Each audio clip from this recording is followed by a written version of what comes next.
Pwede na ring makabili ng 20 pesos na kilo ng bigas ang mga benepisyaryo ng Walang Gutom Program.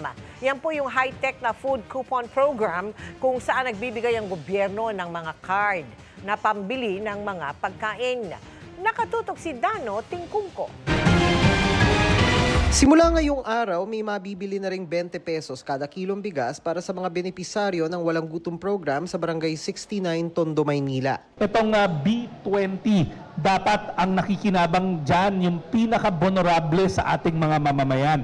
Pero hindi cash ang pambili nila kundi Electronic Benefit Transfer o EBT card. Parang debit card na niloloada ng 3,000 piso kada buwan. Magagamit lang yan sa accredited kadiwa retailers. Bukod sa bigas, pwede rin niyang pambili ng pagkain doon basta pasok sa pre-identified food group ng DSWD tulad ng carbohydrates, proteins at iba pa. Restricted yung menu ng food stamps program natin. Binibigyan natin ng kapangyarihan pumili ang mga pamilya. Alam natin sa carbohydrates, may bigas, may sweet potatoes, samot-saring mga carbohydrates na pwede nilang pagpilian.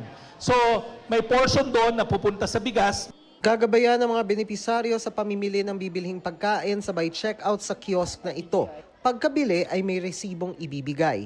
Hindi kailangan ubusin ang 3,000 na buwan ng food budget pero mainam na i-maximize basta wag sa sobra lalo't layo nitong tugunan ng pagkagutom. Pwede ba magbale sa susunod na buwang allowance? Ay, hindi pwede yon. Hindi talaga pwede. You have to wait for the next month's crediting. Hindi yan ina-advance. Pag gusto mo magdagdag ng sarili mong pera, we encourage that. Malaki pong alaga kasi wala rin po akong trabaho. Yung mga gamot na hindi nabibili dati, makukumpleto niya na.